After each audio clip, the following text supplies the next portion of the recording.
Assalamualaikum warahmatullahi wabarakatuh. Selamat siang. Selamat berjumpa kembali di podcast Momen Berbagi dan Menggali Informasi dari sisi lain.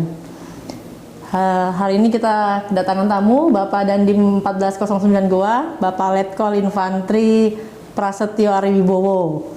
Ya. Apa kabar Pak Dandim? Alhamdulillah baik Mbak Elin. Sibuk ya Pak ya? Ya, kita menyesuaikan dengan dinamika kegiatan yang ada. Waktunya sibuk ya sibuk, waktunya kita ada waktu luang ya kita ada waktu luang. Ya. Gimana Pak kegiatannya? Bisa mungkin buka masker ya? Oh ya. Gimana nih Pak kegiatannya prajurit Kodim ini terkait mengawal prokes dan PPKM-nya Goa? Kan kemarin ya dia nggak berhasil karena dari level 3 ke level 2. Kesibukan itu apa ada pengaruhnya, penurunan kesibukan atau bagaimana Pak? Ya, selama ini dengan intensitas kegiatan kita, rutinitas, kegiatan anggota Babinsa di lapangan, khususnya kita di Kodim 1409 Goa sebenarnya tidak ada perubahan yang berarti karena memang itulah tugas kita di lapangan. Kita selama ini bahu-membahu dengan semua unsur elemen masyarakat untuk mensukseskan program pemerintah, khususnya program vaksinasi kepada masyarakat, dan kita pun memang ada program juga dari TNI sendiri kaitan dengan serbuan teritorial, khususnya serbuan vaksinasi, itu yang kita kerjakan. Dan kita berkolaborasi dengan semua unsur, khususnya dengan pemerintah daerah Kabupaten Goa, kemudian dengan kepolisian, kemudian dengan BIN. Selama ini kita sudah berjalan bersama di lapangan dan tidak ada yang berbeda. Tetap kita tidak ada kegiatan, tetap kita selalu eksis di lapangan bersama anggota dan masyarakat. Bagaimana bentuk kolaborasinya dengan Pemda Pak? Karena kan Pemda juga menjalankan vaksinasi. Kodim juga menjalankan serbuan vaksinnya dengan program serbuan vaksin itu. Polres juga, apakah ada kolaborasi untuk penyelenggaraan program tersebut? Jadi begini, sebagai contoh kita kan vaksinator yang ada di Kodim itu kita terbatas cuma ada satu tim, hanya ada sekitar 15 orang. Sedangkan dalam melaksanakan serbuan vaksin yang sifatnya masif dan serentak, kita membutuhkan banyak vaksinator untuk bisa mencapai sasaran yang kita targetkan. Sebagai contoh, kemarin kita melaksanakan serbuan vaksin di siswa-siswi SMA dan SMK. Itu ada di 7 lokasi sekolahan dengan target 5.000 dosis. Tidak mungkin kalau serbuan vaksin di siswa-siswi sekolah ini kita laksanakan cuma tim Polkes Kodim sendiri. Sehingga kita di situlah bekerjasama dengan pemerintah daerah Kabupaten Goa, khususnya Dinas Kesehatan, kerjasama dengan para vaksinator yang ada di puskesmas, kita bagi sesuai dengan wilayah sekolah, sehingga mereka berkolaborasi bersama. Vaksin kita siapkan dari milik TNI, sejumlah 5.000 dosis. Bahkan kami waktu itu menyiapkan lebih dari 5.000, ada 6.000 kami cadangkan. Kemudian pelaksananya kita berkolaborasi bersama, khusus nakesnya gabung dengan para nakes-nakes dari puskesmas. Begitu ya kemarin pada saat serbuan vaksinasi di pasar, kami laksanakan di 6 titik lokasi pasar di wilayah Kabupaten Goa. Ini targetnya lebih naik lagi, 1 titik lokasi 1.000 dosis, sama. Ini membutuhkan lebih banyak vaksinator di lapangan untuk bisa mengejar pencapaian target tersebut. Disitulah kolaborasi ataupun kerjasama kita dengan pemerintah daerah, khususnya dengan Dinas Kesehatan. Begitu juga sebaliknya, apabila mereka pemerintah daerah contohnya sedang melaksanakan kegiatan di wilayah yang mungkin dekat dengan situasi dengan wilayah Kodim dan membutuhkan bantuan Polkes kami dorong tim kami ke sana untuk bantu programnya vaksinasi massal yang diselenggarakan oleh pemerintah daerah. Waktu awal-awal bulan lalu, sekitar bulan lalu, mulai dari sekitar bulan Juli Agustus, masih minim vaksin waktu itu sangat terasa sekali tuh kerjasama kita ini dengan Pemda, di mana masyarakat menyerbu puskesmas untuk vaksin, kemudian Dinas Kesehatan kewalahan vaksinnya kami support untuk mendukung programnya vaksinasi massal kayak gitu. Kalau untuk Goa sendiri Pak, berapa dosis vaksin yang dikucurkan dari TNI untuk Goa sendiri? Untuk Kabupaten Goa kami sudah menerima dukungan vaksin terhitung mulai bulan Juli ya. Mulai serbuan vaksin kami itu pas kebetulan saya waktu itu baru serah terima masuk di Kodim ini rentang waktu bulan Juli sampai dengan sekarang bulan September ya, akhir September ini kami sudah menerima sekitar 20.000 dosis lebih. Untuk gua saja? Untuk gua saja, di Kodim gua saja. Dan alhamdulillah yang sudah terdistribusi vaksin kepada masyarakat oleh Kabupaten Goa itu, baik itu anggota keluarga anggota sendiri. Karena Juli itu kesini kan berarti anggota sudah selesai semua tuh. Berarti cuma tinggal keluarga dengan masyarakat. Itu sudah mencapai 19.300 orang. 19.000 khusus yang diselenggarakan oleh Kodim selama rentang waktu hampir 3 bulan ini. Dan itu di luar yang sudah diselenggarakan oleh Dinas Kesehatan, di luar yang diselenggarakan oleh BIN, oleh Polres kayak gitu. Itu dari kami aja di Kodim sudah bisa melaksanakan sekitar 19.000 lebih.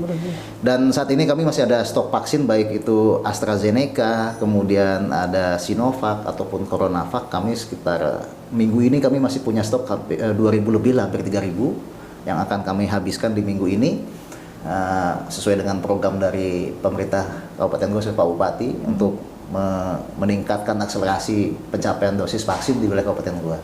Sehingga kita bisa seimbang dengan kabupaten-kabupaten lainnya supaya bisa mencapai target di atas 50% dan syukur targetnya Pak Bupati di akhir tahun ini di bulan Desember kita bisa mencapai 70% sehingga terbentuk kekebalan kelompok atau herd immunity itu. Seperti ini barangkali Pak ya? Videonya ya, betul. peninjauan vaksin yang dilakukan kemarin. Ya, dan kemudian setiap ada serbuan vaksin sifatnya skala besar atau masif, kami pasti akan laporan ke Korem, ke Danrem, mengundang beliau datang. Yang pada saat di sekolah-sekolah Pak Danrem berkenan datang, alhamdulillah. Kemudian kemarin pada saat di pasar, Pak Kasrem datang kemari beserta asisten teritorial dari Kodam, datang juga mendampingi, alhamdulillah. Memang kami berharap waktu itu Panglima bisa hadir, tapi ada beliau karena kesibukan. Kemudian Danrem pun lagi ada di Jakarta, akhirnya yang hadir Kasrem dengan Bapak Aster. Gitu. Pak, ini tadi disebutkan bahwa Sinovac, AstraZeneca, CoronaVac. Bagaimana dengan Moderna? Karena kemarin sempat kami di lapangan, banyak masyarakat yang mencari Moderna. Ya. Apakah memang TNI tidak menyiapkan itu atau untuk dosis-dosis dalam jumlah terbatas? Ya. Moderna ini kan sebenarnya diperuntukkan untuk booster ini, Moderna ini sebenarnya untuk para nakes-nakes kita ini programnya. Sehingga ini pun dukungannya terbatas dan itu hanya ada di Dinas Kesehatan. Memang kemarin setelah pencapaian booster untuk para nakes sudah tercapai, masih ada stok sisa, itulah yang digunakan untuk masyarakat. Ya, itu yang kami monitor dari Kepala Dinas Kesehatan kemarin. Untuk kami TNI belum ada dukungan Moderna, yang ada AstraZeneca. Tapi dari tingkat kekebalan yang bisa dicapai oleh AstraZeneca itu hanya beda 1% saja dengan Moderna. Kalau nggak salah AstraZeneca itu sekitar 94% lah, sedangkan Moderna 95% untuk tingkat kekebalan yang terbentuk. Termasuk kalau yang paling tinggi kan kalau nggak salah Pfizer ya, itu bisa sampai 97% nggak salah itu.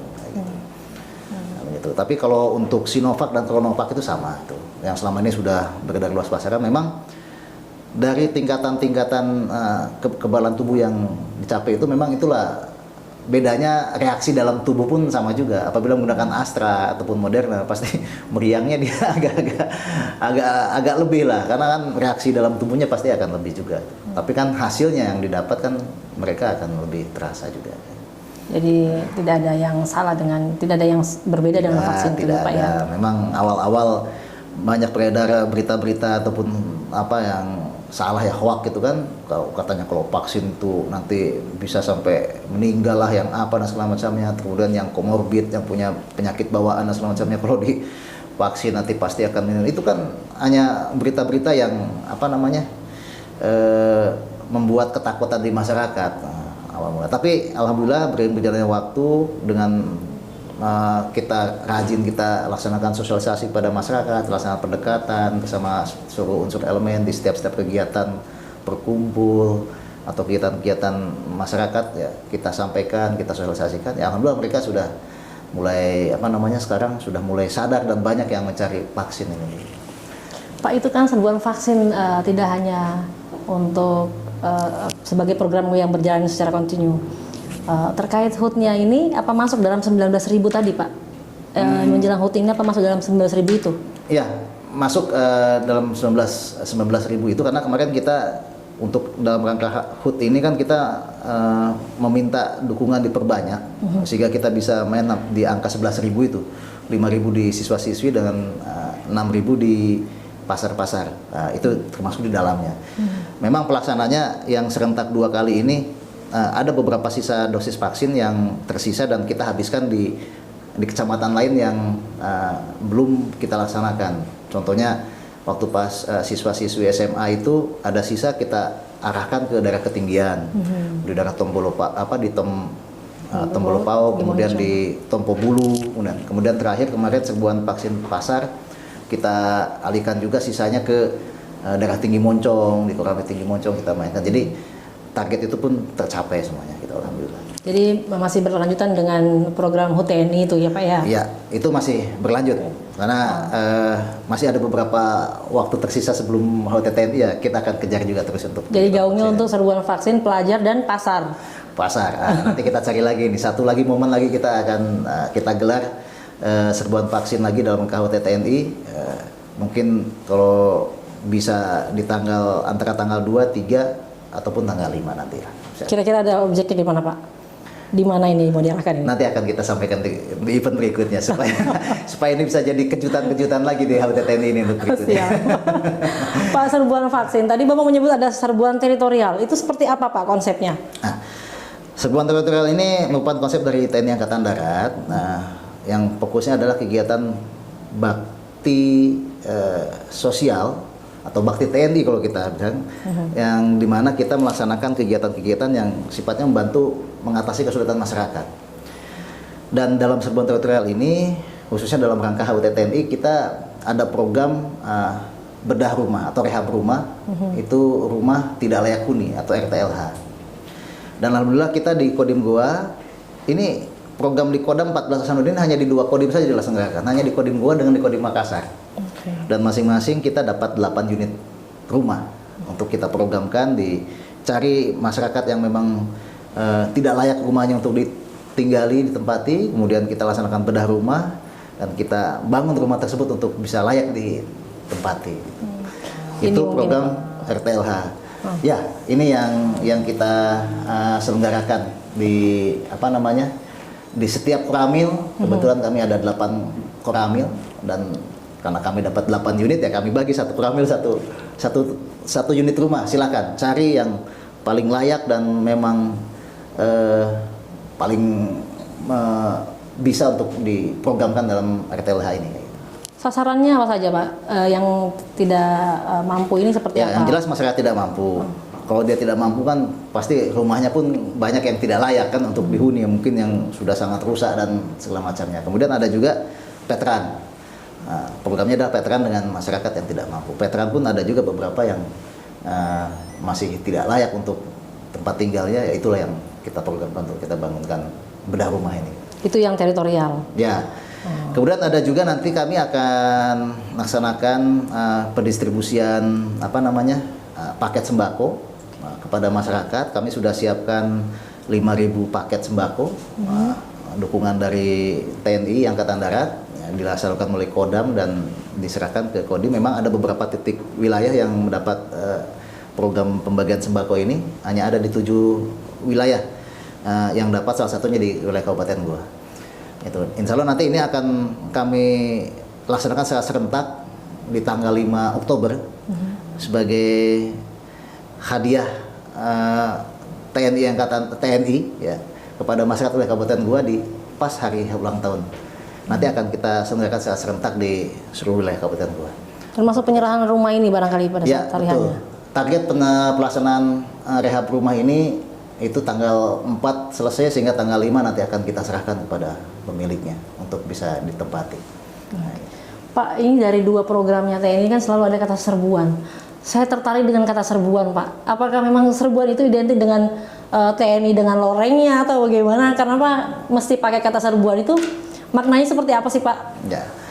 Jadi memang itu adalah ciri khas kita dari TNI. Tentara itu kita kan secara ini kan lebih identik dengan perang dan perang, seperti itu kan. Nah, sedangkan perang kita kan bukan dengan masyarakat. Nah, perang kita dengan lawan musuh dan seterusnya. Nah, untuk kita memberikan kegiatan-kegiatan sifatnya masif kepada masyarakat ini ya kita harus punya juga ciri khas tersendiri dari TNI ini. Itulah kata-kata serbuan ini, di mana kita melaksanakan kegiatan secara serentak ataupun secara masif dan secara kontinu berkelanjutan untuk masyarakat yang ada di sini. Makanya kita buat kegiatannya serbuan di luar dari rutinitas. Kalau serbuan kayaknya kesannya gimana gitu Pak. Jadi ya memang kayaknya identiknya dengan TNI karena serbuan vaksin, serbuan teritorial, entah serbuan apa lagi setelah itu gitu. Oke. Pak, ini kan gini, di TNI ini dituntut selalu berinovasi. Jadi meskipun di tengah pandemi, kira-kira inovasi selain membantu pemerintah daerah untuk serbuan vaksin, serbuan teritorial, kira-kira ada program lain enggak Pak yang menyangkut ekonomi kerakyatan, ekonomi kemasyarakatan? Karena seingat kami beberapa waktu lalu pernah diluncurkan ketahanan pangan dari TNI. Ya. Itu progresnya seperti apa Pak sekarang? Ya, memang ini pun sudah merupakan suatu program dari TNI Angkatan Darat, ya, khusus di satuan-satuan kewilayahan kita ada program ketahanan pangan. Dan kita selama ini sudah berjalan untuk kegiatan ketahanan pangan di masing-masing koramil, dan yang kita buatkan sebagai sasaran demplot itu adalah di wilayah Kecamatan Bontonompo, di Koramil 08 Bontonompo. Kita ada menyiapkan lahan 1 hektar lahan demplot untuk padi, dan itu sudah berjalan beberapa bulan lalu, dan mungkin bulan ini kita masuk bulan Oktober ini kayak udah masuk masa panen. Selain itu kita memanfaatkan seluruh lahan-lahan pertanian yang ada di wilayah Kabupaten Goa, kurang lebih sekitar 69.000 hektar wilayah pertanian yang ada di Kabupaten Goa ini, yang setiap koramil ya dan setiap babinsa yang ada itu mereka melaksanakan pendampingan di bidang pertanian. Baik itu taman-taman hortikultura, ya, kemudian palawija, jagung, kemudian tomat, cabai dan segala macamnya, itu kita laksanakan program pendampingan terhadap petani. Sehingga dengan adanya program pendampingan ini dalam rangka mendukung kegiatan ketahanan pangan, harapannya adalah bisa meningkatkan pendapatan dari masyarakat petani khususnya, supaya hasilnya bisa lebih meningkat dan bisa dirasakan oleh mereka sehingga menambah pendapatan dan perekonomian masyarakat.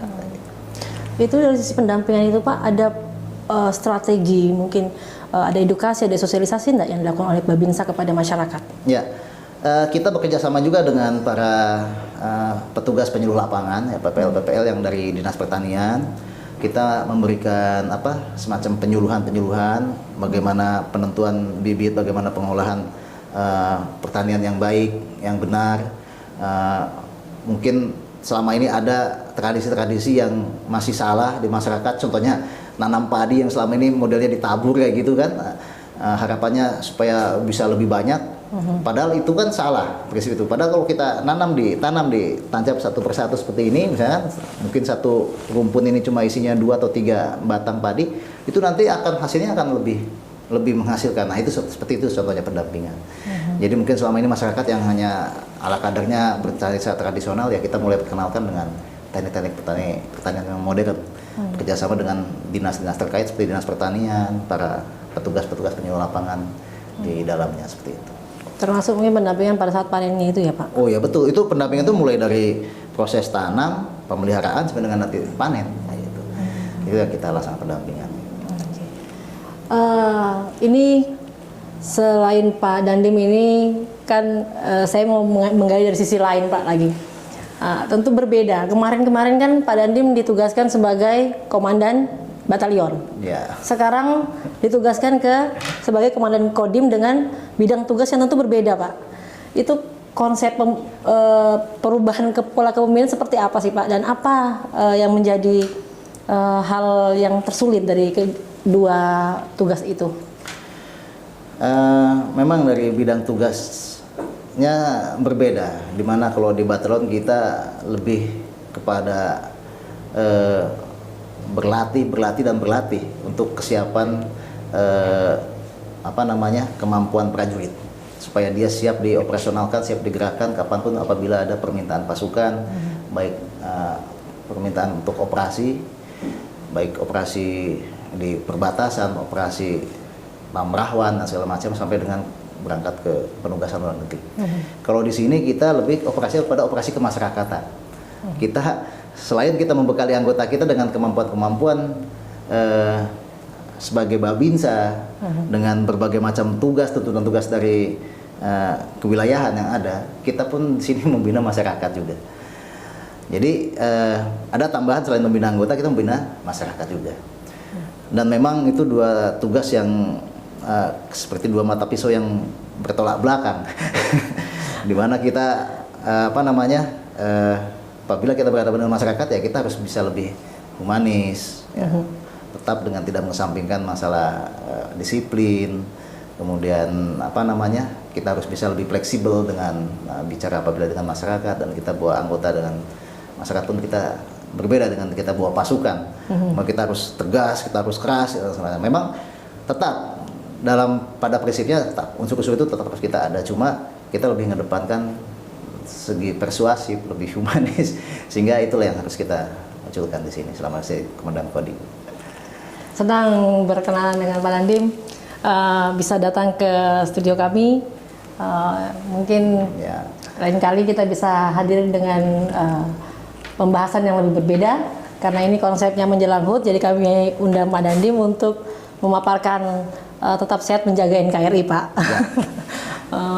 Demikian pemirsa perbincangan kita bersama Bapak Dandim Goa. Apa ada yang mau disampaikan Pak kepada masyarakat terkait prokes atau program TNI ke masyarakat? Ya. Baik, pada seluruh masyarakat Kabupaten Goa, dalam rangka hari ulang tahun TNI yang ke-76, marilah kita tetap selalu menjaga kesehatan dengan tetap menjaga protokol kesehatan dimanapun dan kapanpun, sehingga kita bisa tetap sehat dan kita bisa melaksanakan aktivitas dengan baik dan sehat selalu. Oke, demikian kami akhiri. Assalamualaikum warahmatullahi wabarakatuh. Sehat NKRI. Sehat NKRI.